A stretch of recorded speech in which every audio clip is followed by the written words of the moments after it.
Friday in our time. My name is Mikolai Baranov, and I'll tell you about the main events of the week's Equator. Hello. There is no reason to lift or ease sanctions against Russia as long as the aggressor country continues its war against Ukraine. This was stated by the head of Czech diplomacy, Petr Macinka. Today in Brussels, the foreign ministers gathered for the EU Council. The main topics of the negotiations are the prosperity plan for Ukraine and support for the energy infrastructure, as well as increasing pressure on the Russian Federation.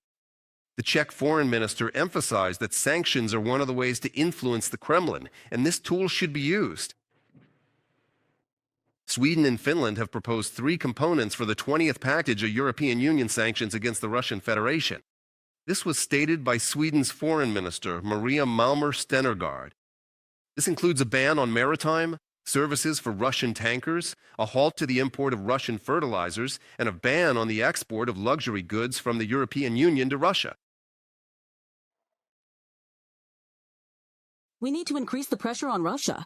It's the only way to stop the killing. And we see news about how hundreds of thousands of people are being forced to leave their homes because they have no heating, no electricity.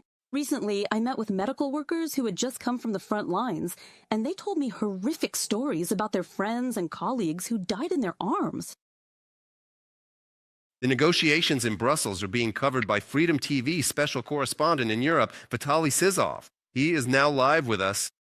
Vitaly, welcome. Please tell us in more detail, what issues have EU diplomats already managed to discuss?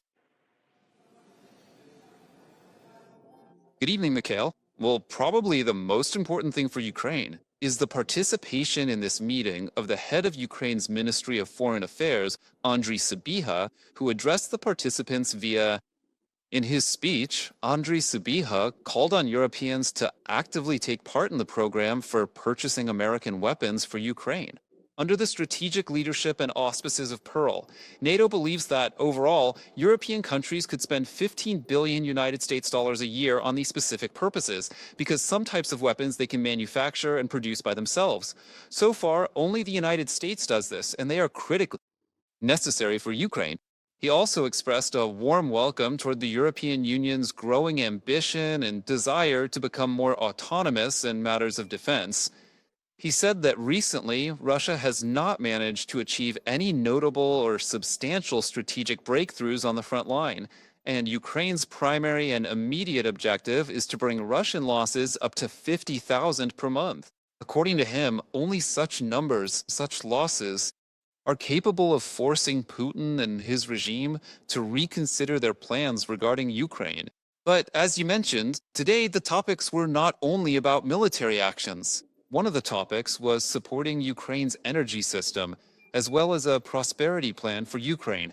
EU Commissioner for Enlargement, Marta Kos, said that the European Union has already sent 500 generators to Ukraine recently, and soon plans to deliver more.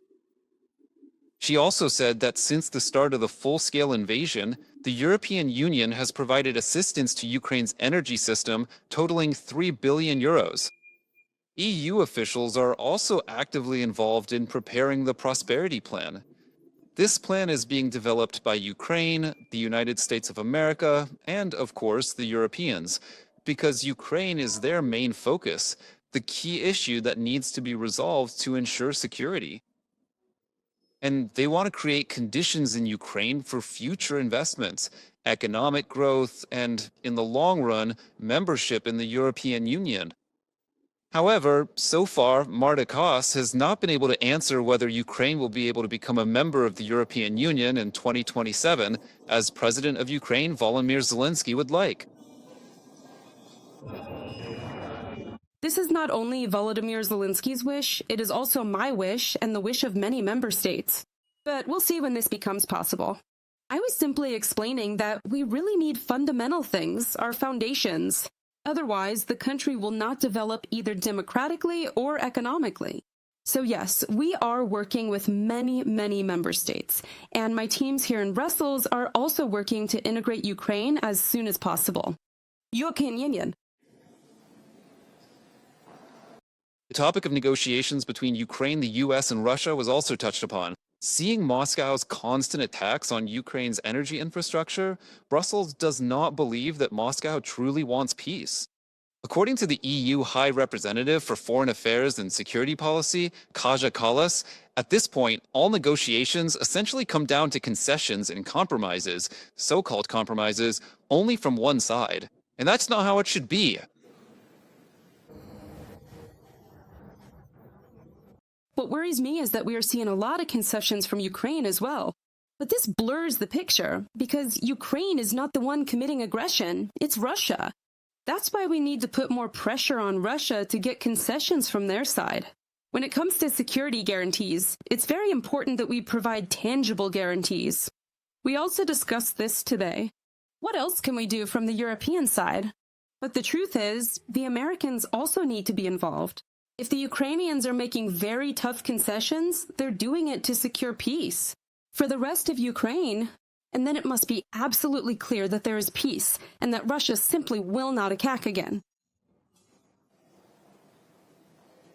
Ukrainian Minister Andriy Sybiha also emphasized that he does not see any willingness from Russia for substantive negotiations. According to him, Ukraine is showing that it's ready to talk, while Moscow is putting forward deliberately impossible conditions for such a conversation.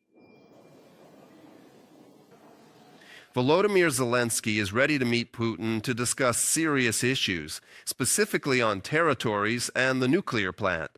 The Kremlin's reaction again showed Putin won't stop the aggression, per Foreign Minister Andriy Sybiha on Facebook. Many participants in the meeting said that one should not wait for the peace negotiations to conclude before tightening sanctions against Russia. On the contrary, decisive actions could actually push Moscow toward peace much faster. Russia's bombing Ukraine. The situation is truly critical, especially at the energy level, and the civilian population is suffering greatly. I'm from Estonia. We only had minus 10 to 14 degrees Celsius. But can you imagine that in Ukraine? The same thing happens every night. And we need to support Ukraine both on the energy front and with air defense. And we also understand that Putin is not changing his course at all. That's why we need to put more pressure on Russia. That's why I'm also insisting that Europe adopt the 20th package of sanctions. Because no matter who says that sanctions don't work, they actually work very well. Last month, Russia's oil and gas revenues dropped by 22%, and trade between the European Union and Russia has also decreased by more than 60%. This has already happened. In addition to tightening sanctions, Estonian Minister Margus Tsahkna also spoke about that it is necessary to ban entry into the Schengen zone for combatants from the Russian side.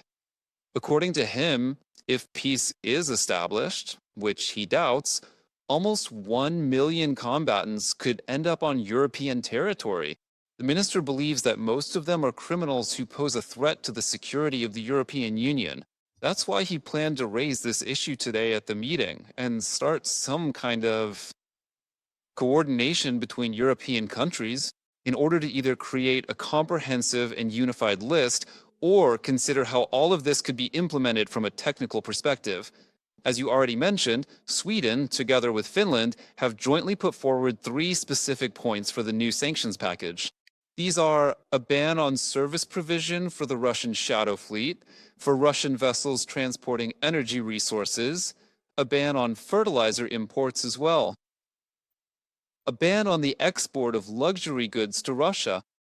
In conclusion, I can also add that the Ukrainian minister, Andriy Sybiha, while speaking with his colleagues, welcomed the final decision of the European Union to stop using Russian gas by 2027, as well as the decision to allocate 10 million euros to establish and operate a special tribunal for the crime of aggression against Ukraine. Sybiha also called not to forget about the frozen Russian assets held in the European Union, which could serve as leverage against Moscow. Today, in parallel, the Council of the European Union imposed sanctions against 6 Russians connected to the Russian propaganda machine, as well as 4 Iranian citizens linked to supporting Russian aggression. Mikhail. Thank you, Vitaly, for the detailed and thorough information.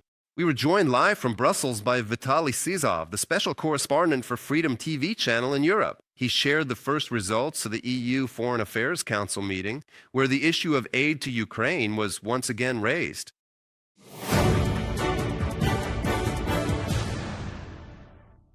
The Russian army continues to attack Ukraine. Last night, 3 people were killed and 16 were injured as a result of shelling in the Zaporizhzhia region. The occupiers struck the private sector in Volnyansk with drones. Homes were destroyed and fires broke out, reported the head of the regional military administration, Ivan Fedorov. Overnight, Russian forces again attacked Odesa with strike drones. A fire broke out in an industrial facility. Warehouse and production buildings were also damaged. There were no deaths or injuries, said the head of the regional military administration, Oleg Kipper. He also reported that the number of victims after the Russian attack on Odesa on January 27th has increased. A man died in the hospital from his injuries. This is already the 4th victim of the Russian occupier's strike on a residential building. Over the past night, the Russian Federation's army launched 150 drones at Ukraine. 70 of them. These are Shaheds. Ukraine's defense and air defense forces managed to neutralize 84 targets.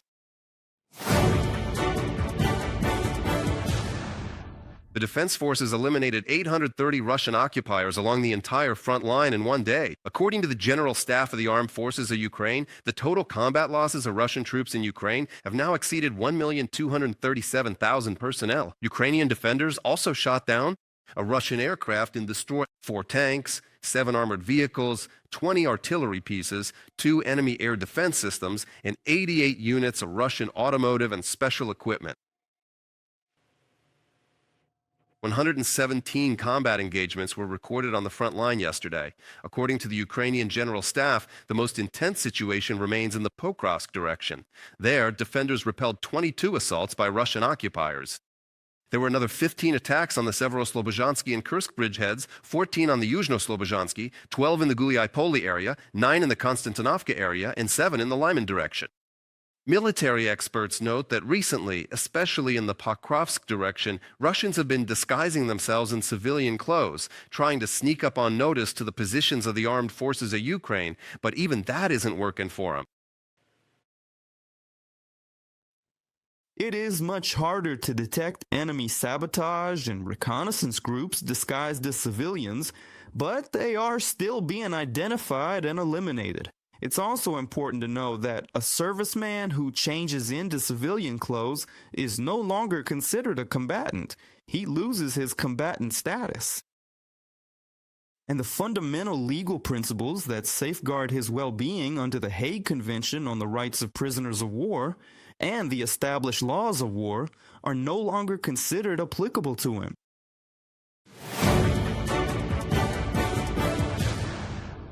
Let's get back to the main topic, the meeting of foreign ministers in Brussels and the negotiations that are supposed to lead to the establishment of a just peace. Russia has not taken the diplomatic process seriously. This is evidenced by the composition of the Russian Federation's delegation at the peace talks in the United Arab Emirates. This was stated by the EU High Representative for Foreign Affairs and Security Policy, Kaja Kallas. She explained that the Russian negotiating team is made up mostly of military personnel who do not have a mandate to make any decisions. If we look at these negotiations again, we see that Russia is represented by military officials who do not have the authority to conclude a peace agreement as such. It's obvious that the Russians aren't taking this seriously, and for us, it's important to really push Russia toward negotiations. Right now, they're just pretending to negotiate. We see how they're ramping up their attacks on Ukraine because they can't operate effectively on the battlefield.